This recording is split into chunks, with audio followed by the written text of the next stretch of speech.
Hello everyone, welcome back to the YouTube channel of agri addict. तो I hope last के 2 videos आपने देखी होंगी और आपकी रिवीजन बहुत अच्छे से चल रही होगी आईसीआरपीजी एग्जाम की। तो उसी चीज को हम कंटिन्यू करते हुए आज हम लेकर आए हैं आपके लिए part 3 of most expected questions of plant pathology. तो लास्ट 2 वीडियोस के अंदर हमने कई सारी चीज़ों के बारे में बात की। हमने हिस्ट्री के क्वेश्चंस डिस्कस किए, हमने एंजाइम, हमने डिजीज साइकिल, या हम कह सकते हैं कि जनरल प्लांट पैथोलॉजी से रिलेटेड हमने कई सारे क्वेश्चन डिस्कस किए। तो उसी सीरीज को कंटिन्यू करते हुए आज मैं आपके साथ 25 to 30 क्वेश्चन ऐसे डिस्कस करूंगी, या हम कह सकते हैं कि हम 25 to 30 कॉन्सेप्ट्स को डिस्कस करेंगे। तो अगर आपने लास्ट 2 पार्ट्स नहीं देखे हैं तो उनके लिंक आपको डिस्क्रिप्शन बॉक्स में मिल जाएंगे।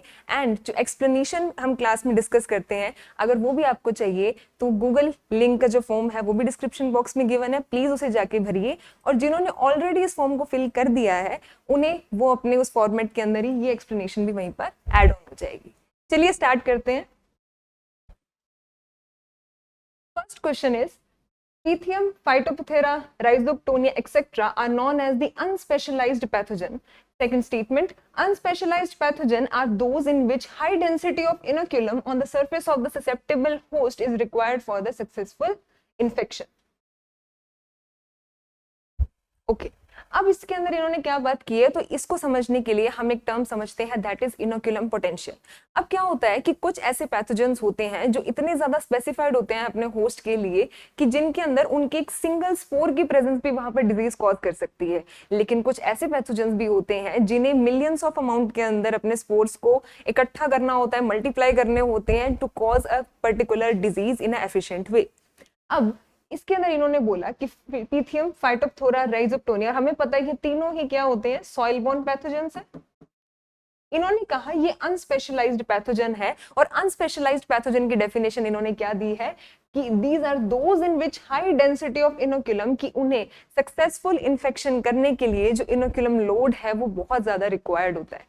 तो ये दोनों स्टेटमेंट बिल्कुल ठीक है, और यही इसका एक रीजन है, बिकॉज जो अनस्पेशलाइज्ड पैथोजन होते हैं उन्हें इनोक्यूलम पोटेंशियल जो है वो ज्यादा चाहिए टू कॉज अ डिजीज, क्योंकि ये जो पैथोजेंस होते हैं सॉइल बोर्न, तो हम पढ़ते हैं कि सॉइल बोर्न पैथोजेंस की होस्ट रेंज जो रहती है वो बहुत वाइड रहती है। तो ये किसी पर्टिकुलर 1 या 2 होस्ट के लिए बहुत ज्यादा स्पेसिफिक नहीं होते हैं कि इनके 1 या 2 oospores हम कह दें, या फिर कोनिडियाज या इनके स्पोरेंजियोस्पोर्स हम कह दें, जो सक्सेसफुल होते हैं कि इन्फेक्शन हम कर देंगे एक ही कोनिडिया की मदद से। तब इसके अंदर करेक्ट स्टेटमेंट क्या होगी हमारे पास कि बोथ स्टेटमेंट्स आर करेक्ट। तो यहां से आपको बहुत अच्छे से अनस्पेशलाइज्ड पैथोजेंस की डेफिनेशन क्लियर हो जाएगी। ओके, अब आता है हमारे प्लांट साइंस का, प्लांट पैथोलॉजी का सबसे इंपॉर्टेंट पार्ट, जिसके अंदर जो स्टूडेंट्स हैं मैक्सिमम वो बहुत ज्यादा कंफ्यूज होते हैं बिटवीन 1 और 2 टर्म्स, जो कि हम डिजीज साइकिल बनाने की बात करते हैं। अब यहाँ पर ये एग्जाम में भी पूछा गया क्वेश्चन है, जिसके अंदर इन्होंने पैथोजेनेसिस के डिफरेंट स्टेप्स को इन्होंने दिया गया, और आपको इनको एक क्रोनोलॉजिकल ऑर्डर के अंदर, एक सीक्वेंस ऑर्डर के अंदर अरेंज करना है। जब हम ऑप्शंस पे भी चलते हैं तब हमें यहाँ पर अगर देखें तो सबसे पहले चीज क्या आ जाती है, इनोकुलेशन। ठीक है, कि सबसे पहले इनोकुलम आएगा, उसके बाद हम कहते हैं कि फिर वो पैथोजन जो है वो पेनिट्रेट करेगा, राइट। अब उसके बाद जो ऑप्शन होता है E एंड F, ये 2 में आ रहा है, यानी कि ये 2 ऑप्शंस हो गए हमारे कट। अब प्रॉब्लम आते हैं हमें D में और A में, that is infection and invasion. अब इन दोनों टर्म्स में हम इतना कंफ्यूज होता है कि पहले वो इन्वेड करता है फिर इन्फेक्ट करता है, या इन्फेक्ट करता है उसके बाद इन्वेड करता है। तो चलिए समझते हैं डिजीज साइकिल को, ये आपके सामने दी गई है। अब सबसे पहले क्या होता है कि जो पैथोजन है वो अपनी साइकिल शुरू करता है थ्रू दी ओवर समरिंग और over wintering period, that is through the resting period. For example हम यहाँ मान लेते हैं कि यहाँ पे है oospores that are the resting spores in oomaisids। अब इसके बाद ये यहाँ से आएगा इनका प्राइमरी इनोक्यूलम, जो सबसे पहले सीजन में सबसे पहले जो इन्फेक्शन है वो ये कॉज करेगा। उसके बाद ये प्राइमरी इनोक्यूलम जो प्रोड्यूस हो गए, फिर इनका डिसेमिनेशन होगा, ये वहां जाके इंक्यूबेट करेंगे, ठीक है, पैथोजन के साथ अटैचमेंट करेंगे उसके सरफेस पे, देन फिर उसको पेनिट्रेट करेंगे, आफ्टर दैट होस्ट को रिकॉग्नाइज करेंगे और इन्फेक्शन को कॉज करेंगे। तो इन्फेक्शन का मतलब होता है कि जब वो पैथोजन पेनिट्रेट करने के बाद होस्ट में कंप्लीटली इस्टेब्लिश हो जाएगा, इसे हम कहते हैं इन्फेक्शन। और इन्फेक्शन के बाद की जो स्टेज आती है दैट इज इन्वेजन। इन्वेजन होता है कि जब वो इस्टेब्लिश हो गया उसके बाद वो स्प्रेड करना शुरू होगा, वो मल्टीप्लाई करना शुरू होगा। ठीक है, तो वो होस्ट के अंदर स्प्रेड होना शुरू होगा, दैट इज इन्वेजन। तो सबसे पहले वो वहां जाकर इस्टेब्लिश होगा एंड बाद में वो स्प्रेड होकर मल्टीप्लाई करेगा। तो यानी कि पहले कौन सा स्टेप आएगा, infection, and after that the invasion will come. उसके बाद वहां पे अपनी कॉलोनी को फॉर्म करेगा, ग्रोथ एंड रिप्रोडक्शन होगी।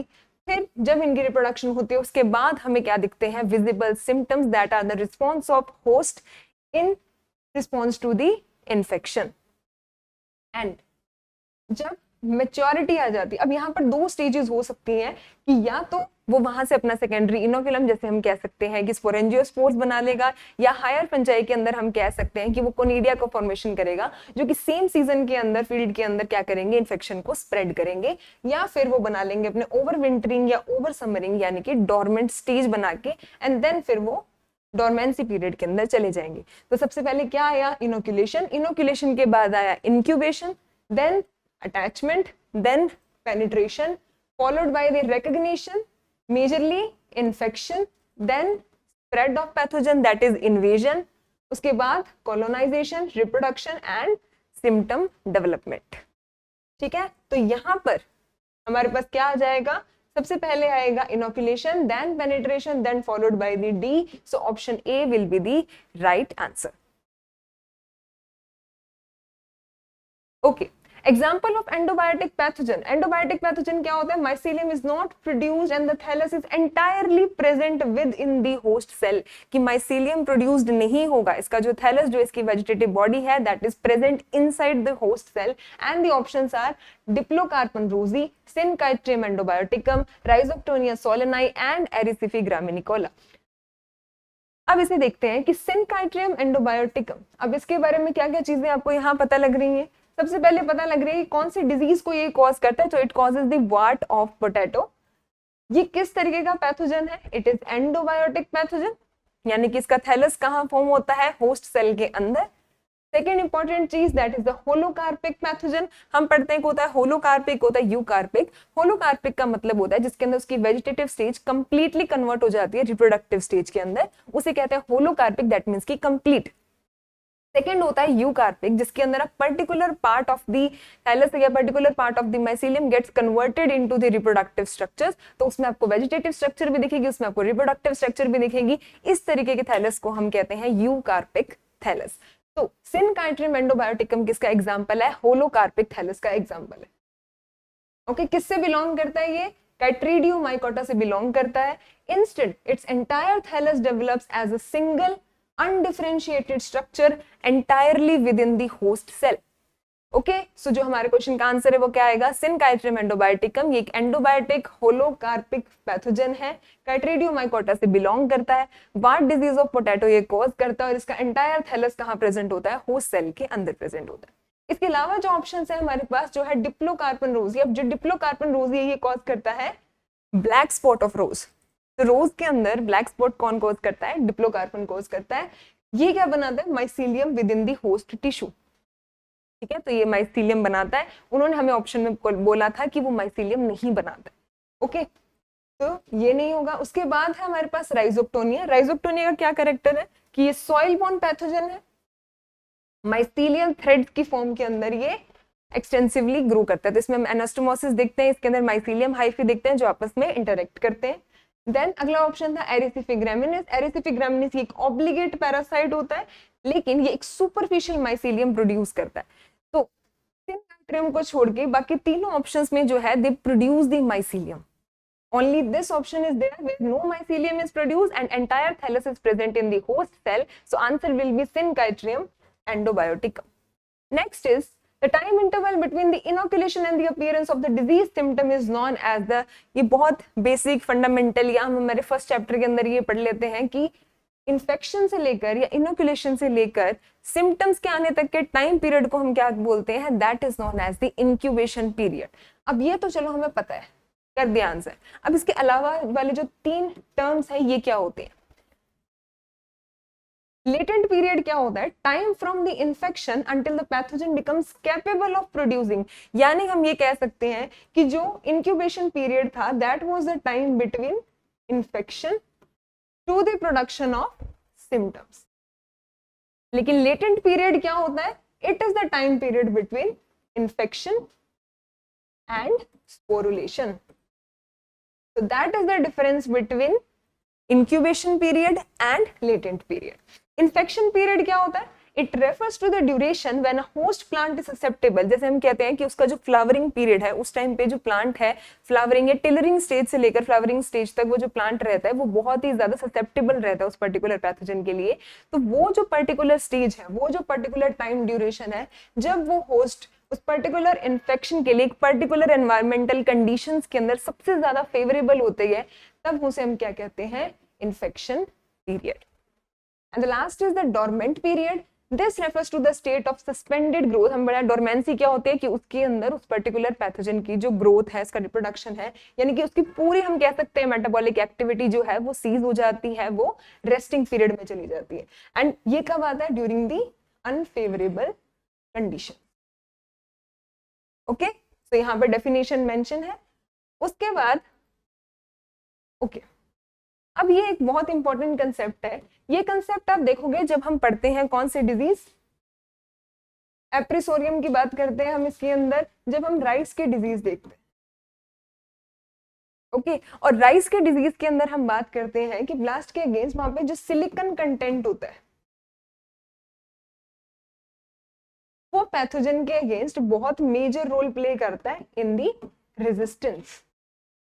ठीक है, अब यहाँ पर दो कंसेप्ट आते हैं. एक कंसेप्ट होता है मेलेनाइजेशन का, दूसरा कंसेप्ट होता है सिलिकन कंटेंट का.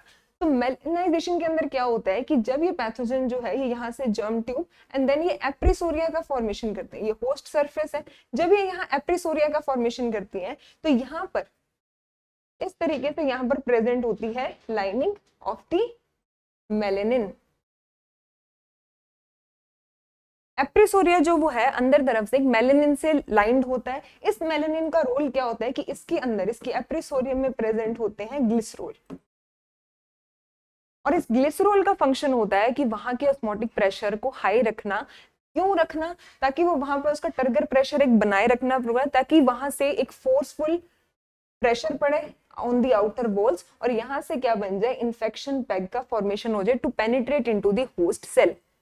ठीक है, तो इस ग्लिसरोल का मेन काम क्या है कि एप्रिसोरियम के अंदर टर्गर प्रेशर को मेंटेन करके रखना that leads to the formation of the infection peg. और इस ग्लिसरोल की लीकेज को प्रिवेंट करने के लिए उसकी लाइनिंग्स में क्या प्रेजेंट होता है? मेलेनिन.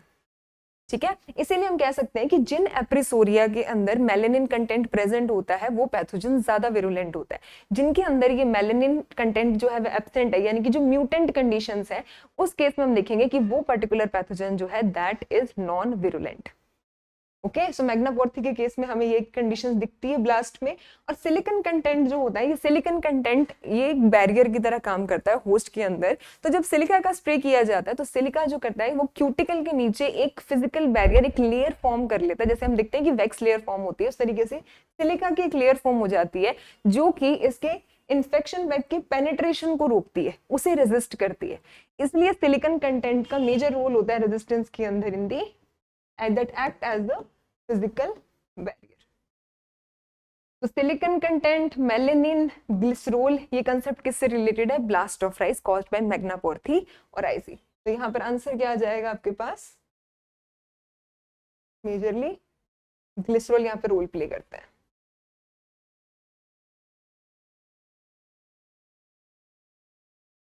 उसके बाद है ग्लिसरोल के बारे में. यहाँ पे आपको कंप्लीटली मैंने इसके अंदर कंटेंट जो आपको मेंशन किया उसकी पूरी एक्सप्लेनेशन गिवन है कि किस तरीके से ये हाई कंसंट्रेशन जो है ग्लिसरोल की वो प्रेजेंट होती है उसके एप्रिसोरिया के अंदर. ये ग्लिसरॉल ऑस्मोलाइट की तरह एक्ट करते हैं, यानी कि वहां का वाटर पोटेंशियल जो है वो कम रखते हैं. और हमें पता है कि ऑस्मोटिक पोटेंशियल कम होने का मतलब है वहां पे सोल्यूट की कंसंट्रेशन ज्यादा होना. और वाटर कहाँ से कहाँ मूव करता है? जहां पर उसकी हाई कंसंट्रेशन होती है टू दी लो कंसंट्रेशन. अब अंदर अगर एप्रिसोरिया के सोल्यूट जो है वो ज्यादा है और बाहर कम है तो वाटर कहाँ मूव करेगा? बाहर से अंदर. और ये चीज उनको हेल्प करती है ताकि वो वाटर को एप्रिसोरिया के अंदर ड्राइव कर सके, जिसकी वजह से अंदर एक फुल टर्गर प्रेशर, एक प्रेशर बिल्डअप होगा यहाँ पे, जिसकी वजह से वहां से क्या निकलेंगे? Infection peg. ओके, और होस्ट के क्यूटिकल को ये क्या कर देते हैं? देन रप्चर कर देते हैं. Next is the example of the polycyclic disease. अब हमारे पास 3 तरीके की डिजीज होती है, मोनोसाइक्लिक, पॉलीसाइक्लिक और पॉलीएटिक। सिंपल सा मतलब है इसके अंदर, मोनोसाइकिल यानी कि 1 ईयर के अंदर जो पैथोजन है वो अपनी एक साइकिल को कंप्लीट करते हैं। पॉलीसाइक्लिक का मतलब है कि 1 ईयर में मल्टीपल साइकिल्स कंप्लीट कर रहे हैं।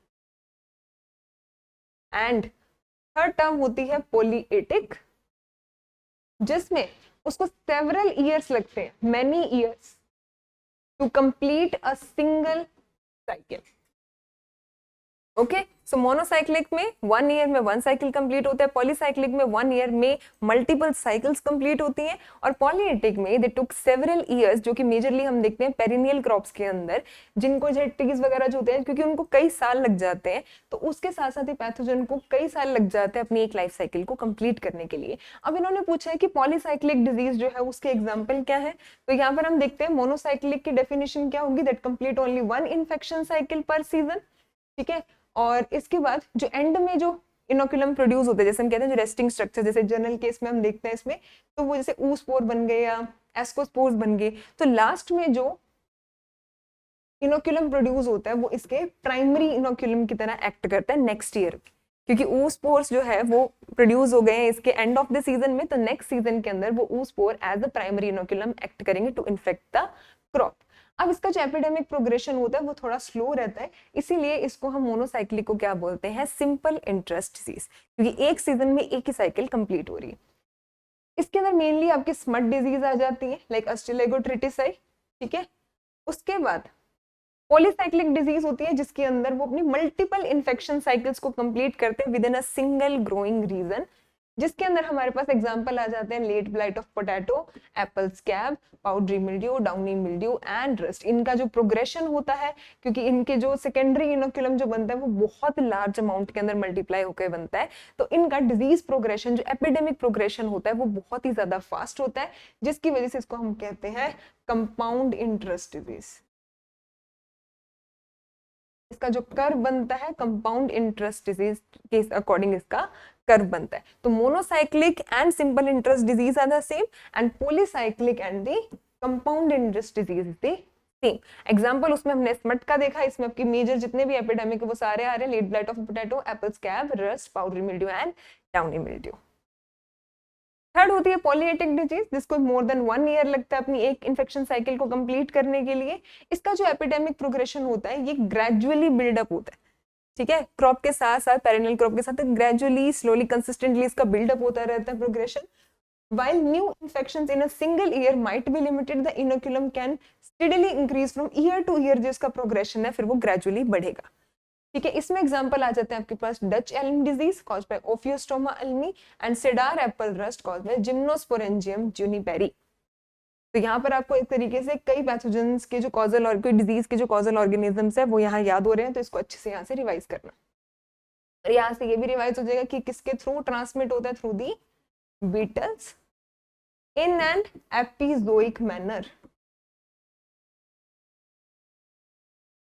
Okay, next is Tylose are the pre-existing structural defense mechanism found in the plants। Second statement, Tylose are the overgrowth of the protoplast of the adjacent living parenchymatous cell। तो सबसे पहले समझते हैं कि टाइलोज होता क्या है, और भी कुछ स्ट्रक्चरल बैरियर्स होते हैं हमारे पास प्लांट के अंदर प्रेजेंट होते हैं जो कि रेजिस्टेंस या डिफेंस शो करते हैं। Defence in the form of the structural barriers, तो उसमें सबसे इंपॉर्टेंट एक रहता है हमारे पास टाइलोस। तो टाइलोस क्या होता है, दीज आर द सबसे पहली इंपॉर्टेंट चीज, ये इंड्यूस्ड डिफेंस होता है, यानी कि टाइलोस प्लांट के अंदर नेचुरली प्रेजेंट नहीं होते हैं। जब इन्फेक्शन होता है उस टाइम पर इन्फेक्शन के रिस्पॉन्स के अंदर ये टाइलोस का प्रोडक्शन जो है वो इंड्यूस होता है। अब ये जो टाइलोस होते हैं ये बनते कैसे हैं, these are the balloon like outgrowth, किससे बनती है, of the protoplast of the living parenchyma cells. ठीक है, इन्फेक्शन सेल्स के सराउंडिंग जो जाइलम पैरेन्काइमा सेल्स है उनका प्रोटोप्लास्ट जो होगा वो इस पर्टिकुलर जाइलम वेसल के अंदर इस तरीके से बैलून लाइक स्ट्रक्चर जो है वो बनाएगा। They expand and plug the vessels, thereby physically blocking the spread of the vascular pathogens। क्योंकि vascular pathogens हम पता है कि अगर हम फिजीरियम की बात करें तो वो कहाँ सर्वाइव करते हैं, वेस्कुलर बंडल्स में इन्फेक्ट करते हैं, वेस्कुलर बंडल्स को क्लॉग करते हैं। तो ये क्या करेंगे, अगर इस सेल के वेस्कुलर बंडल के अंदर वो पैथोजन प्रेजेंट है तो इसके सराउंडिंग जो जाइलम पैरेन्काइमा सेल्स है वो अपने प्रोटोप्लास्ट को इसके अंदर इस तरीके से एक्सपेंड करके एक बैलून शेप स्ट्रक्चर बनाएगी जो कि उसके जाइलम वेसल को ब्लॉक कर देगा, जिससे कि उस पैथोजन की मूवमेंट फर्दर जो है वो रिस्ट्रिक्ट हो जाएगी। ठीक है, तो ये इंपॉर्टेंट चीज ध्यान रखना that it is a induced defence mechanism. तो इसके अंदर आपसे क्वेश्चन में जो था वो इन्होंने ये कहा था कि प्री एग्जिस्टिंग स्ट्रक्चरल डिफेंस होता है, नहीं होता, बिकॉज ये इंड्यूस्ड मैकेनिज्म होता है। दूसरी चीज इसकी जो स्टेटमेंट है, ये जिसकी डेफिनेशन दी गई है बिल्कुल ठीक है, तो only statement second is correct. Next question is which of the following is not a feature related to the phytoalexins. अब दो टर्म होती हैं, एक होता है फाइटोएंटीसिपेंस, एक होता है फाइटोएलेक्सिन्स। फाइटोएंटीसिपेंस ऐसे माइक्रोबियल एंटी माइक्रोबियल सब्सटेंसेस होते हैं जो प्लांट के अंदर ऑलरेडी प्रेजेंट होते हैं, जबकि फाइटोएलेक्सिन्स ऐसे मेटाबोलाइट्स होते हैं जो कि इन्फेक्शन के रिस्पॉन्स के अंदर बनाए जाते हैं। ठीक है, तो प्लांट इन्हें इन्फेक्शन के रिस्पॉन्स में बनाता है, और जो फाइटोएंटीसिपेंस होते हैं ये प्री एग्जिस्टिंग मॉलिक्यूल्स होते हैं, ये मेटाबोलाइट्स होते हैं। ओके, तो फाइटोएलेक्सिन्स का कौन सा फीचर नहीं है? They are produced in the quantities proportional to the size of inoculum, जितना इनोकुलम होगा उसके रिस्पॉन्ड में उस अकॉर्डिंग में इनका प्रोडक्शन रहता है। Second is these are absent in the healthy plants, क्योंकि हमने बोला कि ये इंड्यूस करवाए जाते हैं, they are not already present, तो हेल्दी प्लांट्स में प्रेजेंट नहीं होंगे, ये सिर्फ इन्फेक्टेड प्लांट्स में मिलेंगे। Third is produced in the response of the weak pathogens, right, and pathogen specific rather than the host specific. ये स्टेटमेंट गलत है, बिकॉज फाइटोएलेक्सिन्स जो होते हैं they are host specific and not pathogen specific. तो इससे भी क्वेश्चन बनते हैं, लाइक मैच द फॉलोइंग बनते हैं। तो यहाँ पे मैंने कुछ मेजर फाइटोएलेक्सिन्स के नाम आपको मेंशन कर दिए हैं। तो फाइटोएलेक्सिन्स वो कंपाउंड्स होते हैं, केमिकल कंपाउंड्स हैं that are determined by the host plant species, not by the attacking pathogen. Okay, that is important point. They are produced by the plant in response to the pathogen attack. They are absent in the healthy plants and their quantity can be proportional to the infection severity, हम कह सकते हैं inoculum. Okay, अब इसके अंदर soybean और legumes, इनके कई जो फाइटोएलेक्सिन्स हैं उनके नेम जो है उनके होस्ट से रिलेटेड है, तो वो इजी है याद करने। जैसे सोयाबीन में आता है मेनली ग्लाइसियोलिन, क्योंकि इसका नाम होता है ग्लाइसिन मैक्स। फिजियोलिन, मेडिकार्पिन, ये होता है अल्फा अल्फा में। पिसेटिन होता है पी में, ठीक है। फिजियोलिन हो गया बीन्स के अंदर, ठीक है, और ये हो गया सोयाबीन। तो इनके होस्ट के बेसिस पर इनका फाइटोएलेक्सिन्स का जो है वो नाम है। पोटैटो वाला इंपॉर्टेंट है, एक बार पूछा गया है, दैट इज रिशिटिन। एंड उसके बाद आ जाता है राइस, राइस के अंदर आ जाएगा ओराइजा एलेक्सिन्स। क्रूसीफर्स में होता है कैमालेक्सिन और कॉटन में होता है गॉसिपल। तो मोस्ट ऑफ देम का जो नाम है वो बिल्कुल रिलेट कर रहे हैं उनके साइंटिफिक नेम के साथ। ओके, तो एक बार इनको ध्यान से देख के जाइएगा। नेक्स्ट इज, अब एक और स्ट्रक्चरल डिफेंस बैरियर की इन्होंने बात की है, that is a gap formed between the infected and the healthy cells of a leaf is called. तो इसको हम कहते हैं एब्सिशन लेयर। टाइलोस की बात हमने कह ली, तो ये कोई गैप फॉर्मेशन नहीं होता है। बची कॉर्क लेयर की और हाइफल शीथिंग की। तो कॉर्क एक तरीके से हमें पता है कि एक डेड सा सब्सटेंस कुछ प्रेजेंट होता है, तो वो कोई गैप नहीं होगा, तो ऑब्वियसली ये ऑप्शन तो राइट नहीं होगा। फिर बचती है हाइफल शीथिंग, तो ये भी गैप नहीं है, नाम में बोल रहे हैं शीथ, यानी कि कोई कवरिंग प्रोड्यूस कर रहे हैं। दैट मीन्स कि आंसर क्या होगा इसके अंदर, एब्सिशन लेयर। तो अब इसको समझते हैं। When a plant senses that a part of its leaf is infected, यानी कि जब ये सेंस हो जाता है कि वहां जो रिसेप्टर्स ने सेंस कर लिया कि जब इनिशिएट होता है इन्फेक्शन, उस टाइम पर वहां पे डिफेंस मैकेनिज्म जो है वो एक्टिवेट होते हैं। एक्टिवेट होके उनका मेजर टारगेट होता है कि जो इन्फेक्टेड टिश्यू है उसे वहां से शेड ऑफ कर दें, उसे सेपरेट कर दें, ताकि जो इन्फेक्शन है वो फर्दर स्प्रेड ना हो। इसके लिए एक एब्सिशन लेयर का फॉर्म होता है। ये एक स्पेशलाइज्ड लेयर है सेल्स की that formed at the base of the infected area. तो ये लेयर कहां से बनती है, specialized layer that formed at the base of the infected area. These cells then undergo changes that weaken the cell wall। तो वो क्या करेंगे, उस इन्फेक्टेड एरिया के बेस पे बनेंगे, वहां पर कुछ ऐसे सब्सटेंसेस को रिलीज करेंगे, कुछ ऐसे चेंजेस लेके आएंगे जिससे कि वहां की सेल वॉल को वो एक तरीके से वहां से कट ऑफ कर सके, रप्चर ऑफ कर सके। तो मेनली ये जो गैप वहां पर फिर फॉर्म हो जाता है इन्फेक्टेड और हेल्दी के बीच में, इस गैप को बोलते हैं हम एब्सिशन लेयर, जो कि हेल्दी टिश्यू को इन्फेक्टेड टिश्यू से सेपरेट कर देता है। अगर हम बाकी दोनों टर्म्स की बात करें तो cork layer is a protective tissue that form a part of the periderm in the stems and roots or in the response of the wounds, but it is typically formed as a continuous barrier।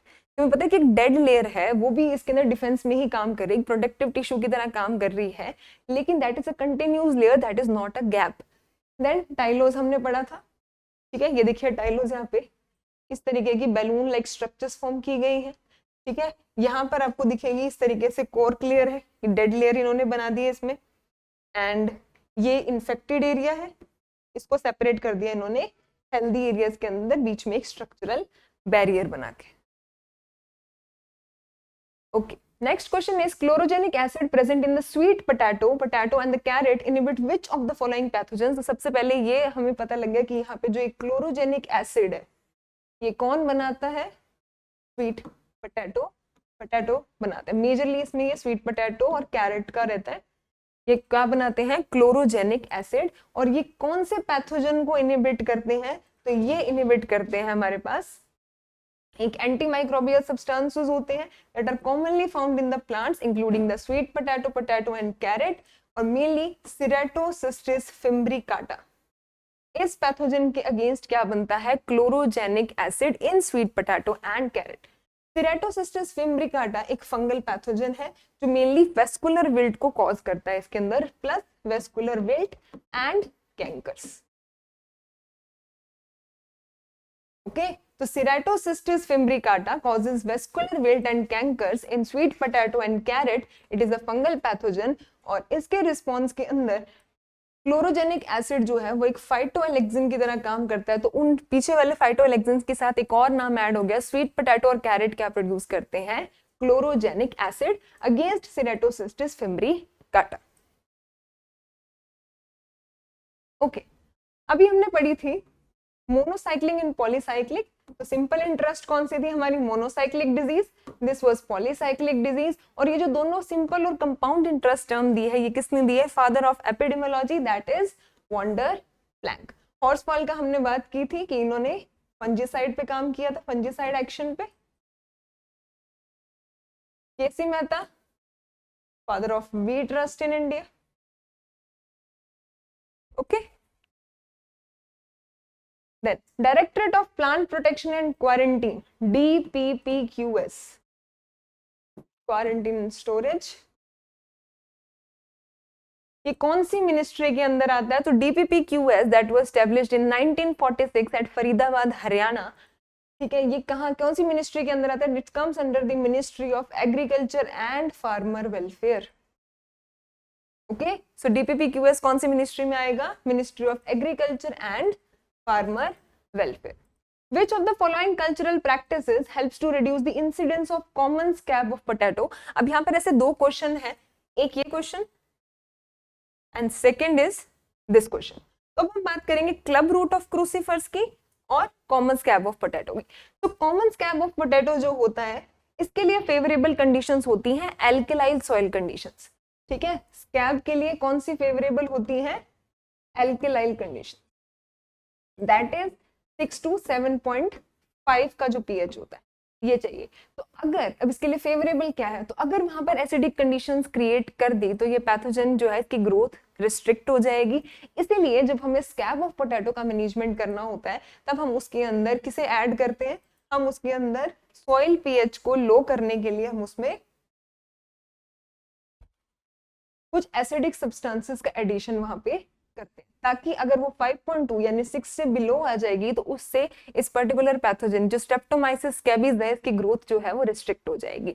On the other hand अगर हम club root of crucifers की बात करते हैं तो इसका जो favourable pH होता है दैट इज एसिडिक pH। तो ये मेनली 5 to 6.5 के pH के अंदर सबसे ज्यादा खुद को प्रोलिफरेट करता है, प्रोपगेट करता है, और इसकी एक्टिविटी को रिस्ट्रिक्ट करने के लिए जो pH लेवल है वो न्यूट्रल से एल्कलाइन करना होता है। इसीलिए हम इसकी मैनेजमेंट के लिए किसका एडिशन करते हैं, लाइम का एडिशन करते हैं। ओके तो club root of crucifer acidic pH में सरवाइव करता है, और जो स्कैब ऑफ पोटैटो है वो एल्कलाइन में करता है। तो इन्हें मैनेजमेंट करने के लिए उसमें हम क्या डालेंगे, स्कैब के अंदर एसिडिक सब्सटेंस, और क्लब रूट ऑफ क्रूसीफर्स के अंदर हम क्या डालेंगे, लाइम का एडिशन डालेंगे फॉर देयर मैनेजमेंट। अब इसके बीच में जो क्वेश्चन रह जाता है that is during 1927 to 1935 to eradicate the citrus canker bacterium in America, which measure was adopted? तो ये हिस्टोरिकल पॉइंट ऑफ व्यू से बहुत एक इंपॉर्टेंट इवेंट रहता है एक तरीके से, क्योंकि यहाँ पर इन्होंने कौन सा प्रिंसिपल फॉलो किया प्लांट डिजीज मैनेजमेंट का, इरेडिकेशन का प्रिंसिपल। इरेडिकेशन का मतलब होता है कि अगर वो पैथोजन आ गया है उस पर्टिकुलर एरिया के अंदर, कोई न्यू एरिया में इंट्रोड्यूस हो गया है, तो उसके लिए हमें क्या करना होता है, उसे कंप्लीटली वहां से डिस्ट्रॉय करना होता है, और इस प्रोसेस को हम बोलते हैं इरेडिकेशन। तो अमेरिका के अंदर इन फॉलोइंग ईयर्स के अंदर सिट्रस कैंकर को इरेडिकेट करने के लिए इन्होंने क्या किया था, वहां पे around I think 3 million near about citrus trees को इन्होंने जला दिया था, बर्न कर दिया था, ताकि उस पैथोजन के इनोकुलम को कंप्लीटली डिस्ट्रॉय कर सके। ओके नेक्स्ट क्वेश्चन इज कि आपको यहाँ पे इनकरेक्ट मैच बताना है। Siderophores in competition, pyoverdines, antibiosis, agrocin K84, bacteriocins and Trichoderma species, hyperparasitism. तो इन्हें देखते हैं। सबसे पहले आते हैं सिडेरोफोर्स। सिडेरोफोर्स जो होते हैं they are involved in the competition. ये होते क्या है siderophores, these are the iron chelating compounds. पहला पॉइंट इनका सिडेरोफोर्स का, produced by micro organisms, by scavenging the iron they make it unavailable to the other microbes leading to the competition। तो सिडेरोफोर्स तो कुछ ऐसे माइक्रो ऑर्गेनिज्म होते हैं जो सरवाइव करने के लिए या अपने आप को सुपीरियर रखने के लिए और बाकी माइक्रो ऑर्गेनिजम्स को न्यूट्रिएंट से डिप्राइव करने के लिए वो क्या करते हैं, उनके आयरन के साथ अपना सिडेरोफोर्स जो है वो लिंक कर देते हैं। तो वो आयरन को चिलेट कर देंगे, जिसकी वजह से आयरन की अवेलेबिलिटी जो है वो दूसरे माइक्रो ऑर्गेनिज्म को नहीं हो पाती, और ये अपनी ग्रोथ जो है वो इंक्रीज कर लेते हैं। तो दे आर इन्वॉल्व इन दी सिडेरोफोर जो कंपाउंड होते हैं किसमें इन्वॉल्व होते हैं, कॉम्पिटिशन के। सेकेंड होते हैं पायरोवर्डिन्स। पायरोवर्डिन्स एंटीबायोसिस। तो पायरोवर्डिन्स जो होते हैं they are also a specific type of siderophore. तो यानी कि पायरोवर्डिन्स का रोल भी किसके अंदर होगा, कंपटीशन के अंदर होगा, ना कि एंटीबायोसिस के अंदर। Okay so pyoverdines are also specific type of siderophores, और ये पायरोवर्डिन्स को बनाता कौन है, सुडोमोनास बनाता है। अब इनका मेन रोल किसके अंदर हो गया, कंपटीशन। लेकिन कुछ स्टडीज के अंदर ये भी देखा गया कि एंटीबायोसिस के अंदर भी रोल प्ले करते हैं, बट अगर हम मेजरली बात करते हैं because it is a siderophore, तो इनका मेजर रोल रहता है that is in the competition. Agrocin K84 ये bacteriocin produced by the Agrobacterium radiobacter strain 84। तो ये एक बैक्टीरियोसिन है, it is a specific type of bacteriocin. Bacteriocins क्या होते हैं, proteinaceous toxin produced by bacteria that inhibit the growth of closely related bacteria. यानी आपस में आसपास के एक ही परिवार के लोगों को मारने का काम करते हैं। तो बैक्टीरियोसिन्स जो होते हैं वो एक ग्रुप ऑफ बैक्टीरिया जो है वो रिलीज करता है। तो वो ऐसे प्रोटीनेशियस सब्सटेंस है जो अपने ही रिलेटेड स्ट्रेन्स के बैक्टीरिया को किल कर देता है। तो ये प्रोड्यूस कौन करता है, by Agrobacterium radiobacter strain K84। Trichoderma जैसे हम पता है एक मेजर बायो कंट्रोल एजेंट की तरह हम यूज करते हैं। ये ट्राइकोडर्मा स्पीशीज जो है इनका मेजर रोल होता है बायो कंट्रोल के अंदर, और इनका मेजर मैकेनिज्म होता है इन दी हाइपर पैरासिटिज्म, या जिसे हम माइको पैरासिटिज्म भी कहते हैं। ये माइको पैरासाइट्स की तरह सरवाइव करता है, वहां पे जो पर्टिकुलर पैथोजन है, फंगल पैथोजन है, उन्हें सप्रेस कर देता है and it act as the bio control agent. तो इसमें जो आंसर आ जाएगा हमारे पास, तो इनकरेक्ट मैच जो है that is pyoverdines, because it is a specific type of siderophores and involved in the competition. Next is cycloheximide antibiotic is obtained from which organisms. तो ये जो साइक्लोहेक्सामाइड एंटीबायोटिक है इसे प्रोड्यूस करता है स्ट्रेप्टोमाइसिस ग्रीसियस। ठीक है, cycloheximide is produced by Streptomyces griseus, and Streptomyces किससे बिलोंग करता है, ये बिलोंग करता है एक्टिनोमाइसिड से। एंड स्ट्रेप्टोमाइसिस जो है वो एक मेजर सबसे मेजर क्लास है that forms multiple number of antibiotics. Next question है dagger G is the commercial name of which bio control agent. तो ये भी मैनेजमेंट से रिलेटेड है कि नॉर्मली फंजीसाइड तो पढ़ जाते हैं, लेकिन कई बार क्वेश्चन पूछे जाते हैं कि माइको हर्बिसाइड्स कौन से हैं, माइको फंजीसाइड्स कौन से हैं। तो जैसे ये एक एग्जांपल है कि कौन सा बायो कंट्रोल एजेंट का नाम है। तो डैगर जी के बारे में अगर हम समझे तो डैगर जी एक कमर्शियल बायो फंजीसाइड है, ठीक है। एनवायरमेंटल प्रोटेक्शन एक्ट के इंफॉर्मेशन के according it's active ingredient was Pseudomonas florescence. तो डैगर जी का नाम हमें किसके साथ याद रखना है, Pseudomonas florescence. It was primarily used to control the seed and the seedling disease caused by the pathogen Rhizoctonia and Pythium। तो यानी कि Rhizoctonia और Pythium के against as the bio control agent जो है वो हम किसे यूज करते हैं, सूडोमोनास फ्लोरिसेंस। और इसका जो एक बायो फंजीसाइड प्रोडक्ट जो कमर्शियल प्रोडक्ट बनाया हुआ किस नेम से है, डैगर जी। अब बाकी हमें पता है बैसिलस सबटिलिस है, इसको भी हम as a bio control agent use करते हैं। तो इसके डिफरेंट यहाँ पर नेम्स जो है वो दिए गए हैं, कमर्शियल नेम, ठीक है। ये आप ध्यान रखना। एग्रोबैक्टीरियम अभी हमने बात की है, और ट्राइकोडर्मा पॉलीस्पोरम। तो यहाँ पर मेन आपको यहाँ पे ध्यान रखना है कि dagger G is related to Pseudomonas fluorescens. Which of the following is an MB mobile system fungicide. अब दो वर्ड आए हैं इसमें, एक आया है एमबी मोबाइल, दूसरा आया है systemic.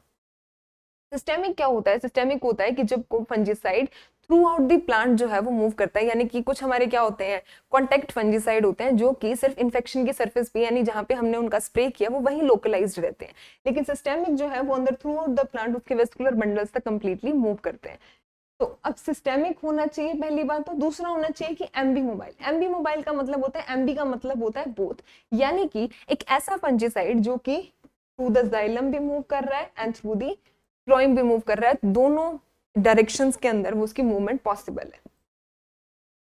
N MB mobile systemic fungicide is a fungicide that can move both upwards, यानी एक्रोपिटिकली का मतलब होता है ऊपर की तरफ through the xylem, and downwards basipetally through the phloem, ठीक है, प्लांट के अंदर। अब मेटल एक्सियल जो होती है दैट इज द एक्रोपिटल। तो मेटल एक्सियल जो है वो सिर्फ अबव जाती है, और इस मेटल एक्सियल को हम मेनली ओमाइसीड्स के अगेंस्ट जो है वो हम यूज करते हैं।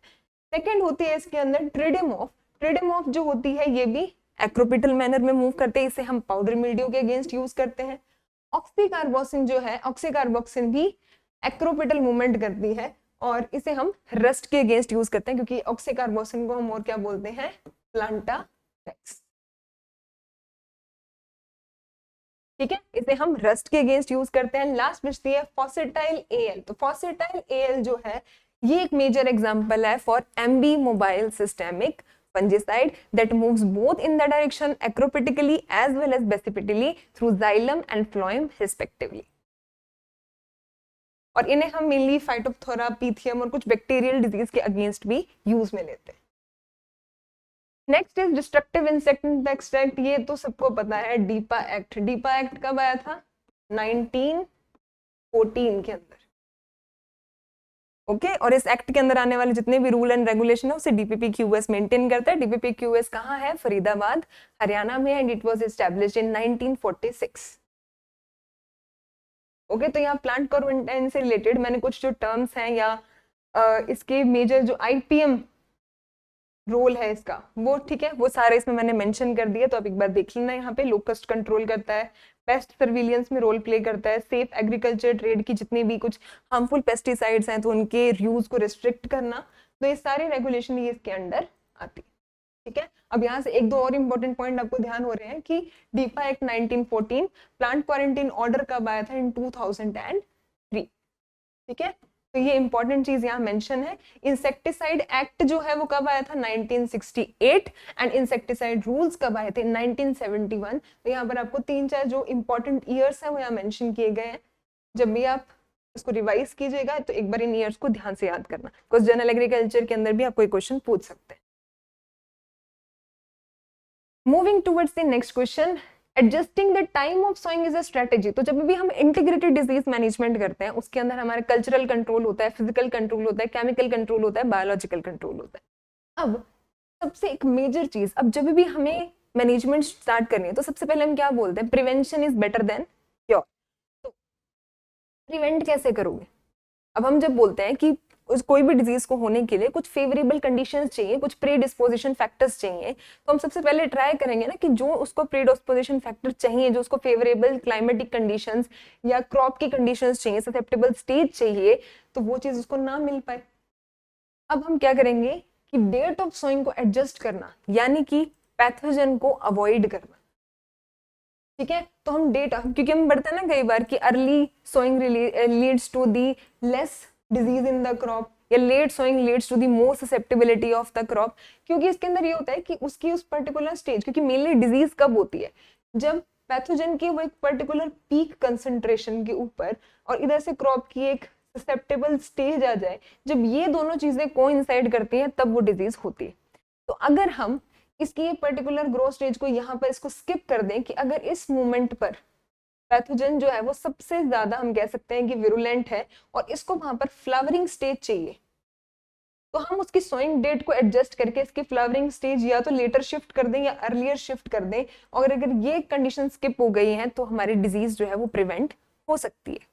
ठीक है, तो अब जो टाइम ऑफ सोइंग एडजस्ट करने की strategy that belongs to the avoidance of pathogen, कि होस्ट का पैथोजन के साथ इंटरेक्शन को हम रोक दें। ठीक है, यहाँ पर इन सभी के बारे में मेंशन किया गया है। रेजिस्टेंस क्या होता है, prevention, eradication and avoidance of the pathogen.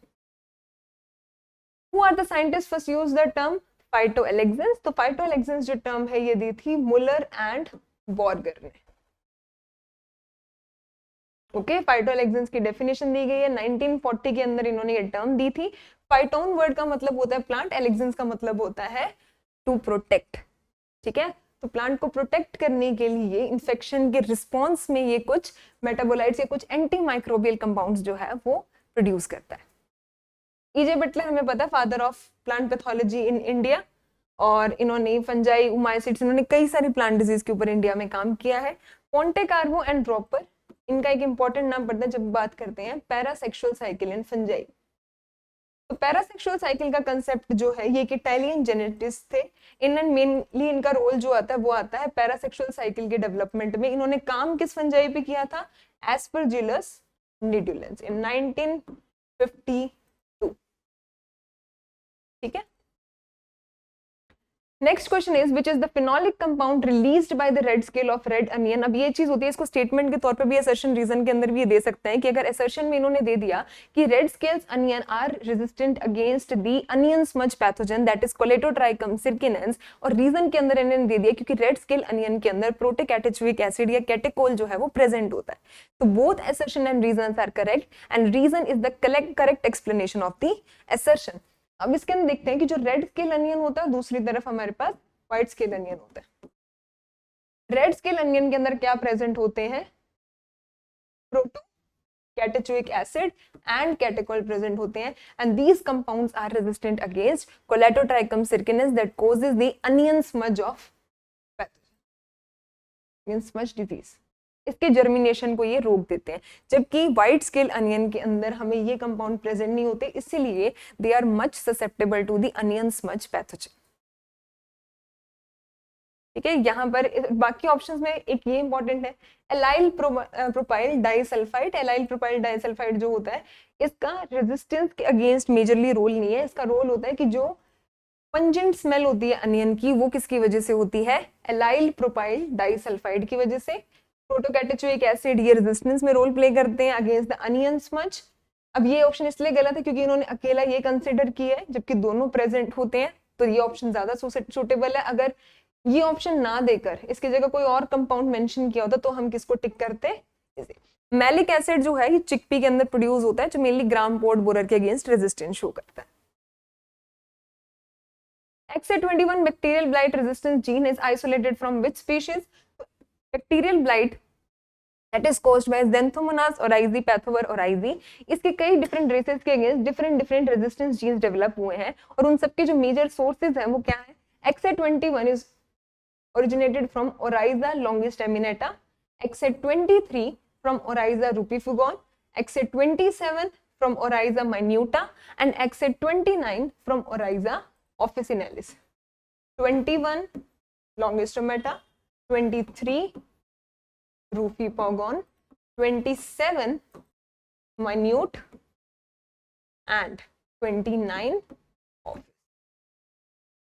Okay, ये 4 इंपॉर्टेंट जीन आपको ये ध्यान रखना है कि इनका रेजिस्टेंट सोर्स है, वाइल्ड स्पीशीज कौन सी बिलोंग करती है। Okay, Which of the following statement is incorrectly mentioned about TI plasmid? तो हमें पता है कि एग्रोबैक्टीरियम ट्यूमेफिशियंस, जिसे हम नेचुरल जेनेटिक इंजीनियर भी बोलते हैं, इनके अंदर TI प्लाज्मिड प्रेजेंट होता है, that is tumour inducing plasmid, और ये गॉल्स या ट्यूमर्स का फॉर्मेशन करते हैं। अब TI plasmid is a large conjugative plasmid और the mega plasmid. The opines can be metabolised only by the agrobacteria. Virulent region of the TI plasmid has 7 operons. Exogenous DNA is inserted into the tDNA region of the TI plasmid by heterologous recombination. अगर इसके characteristic की हम बात करें तो TI plasmid एक mega plasmid होता है, एक लार्ज प्लाज्मिड है, ठीक है, जो एग्रोबैक्टीरियम सेल्स के बीच में कोई भी डिफरेंट ट्रेट्स के जीन्स जो है उनको ट्रांसफर करने में हेल्प करता है ये, ठीक है। Opines can be metabolised only by the rhizobacteria, बिल्कुल ठीक है ये। विरुलेंट जीन के अंदर 7 ऑपरोन्स होते हैं, virulent A, B, C, D, E, G and H and J, mainly 7 ऑपरोन्स होते हैं, तो ये बिल्कुल ठीक है।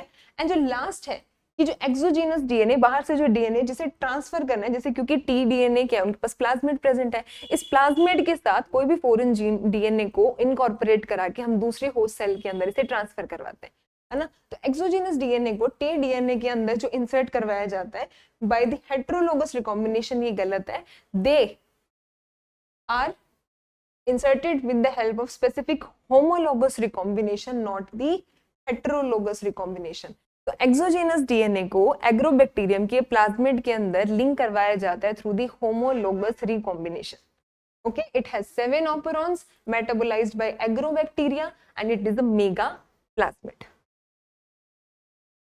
Sulfur fungicide is cannot used in the control of the powdery mildew of cucurbids, क्योंकि cucurbids जो होते हैं they are very sensitive towards the sulphur consistency, ठीक है, ये सल्फर के लिए बहुत ज्यादा सेंसिटिव होते हैं। तो अगर हम सल्फर बेस्ड फंजीसाइड्स को कुकुरबिड्स पे अप्लाई करेंगे, जिसकी वजह से क्या हो जाएगी, फाइटोटॉक्सिसिटी, क्योंकि हमें फंजीसाइड, एक जो आइडियल फंजीसाइड होता है उसका मेजर ये कैरेक्टरिस्टिक होना चाहिए कि वो पैथोजन के अगेंस्ट काम करे, वो प्लांट में टॉक्सिसिटी कोज ना करे।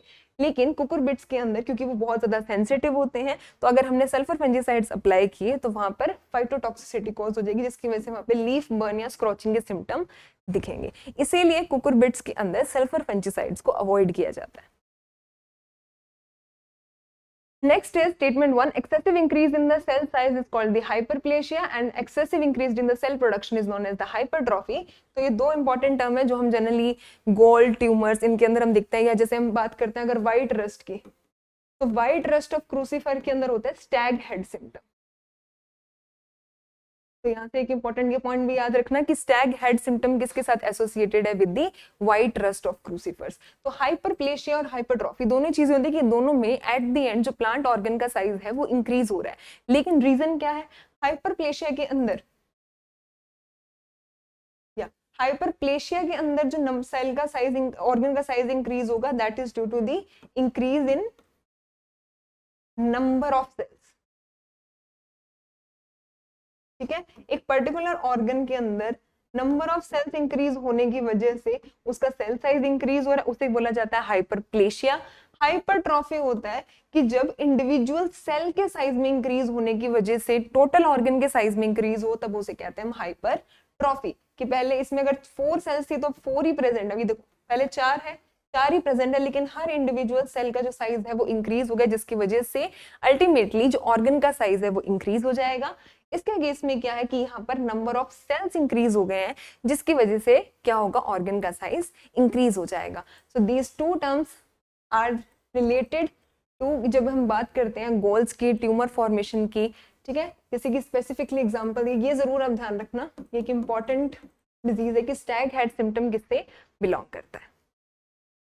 तो that's all about part 3. So I hope you like this video and please share your feedback in the comment sections. आपको किसी भी तरीके का डाउट हो कोई भी क्वेश्चंस में तो कमेंट सेक्शन रखिएगा, और गूगल लिंक जो दिया गया डिस्क्रिप्शन बॉक्स में उसे जरूर फिल कर दीजिएगा for all the relevant information.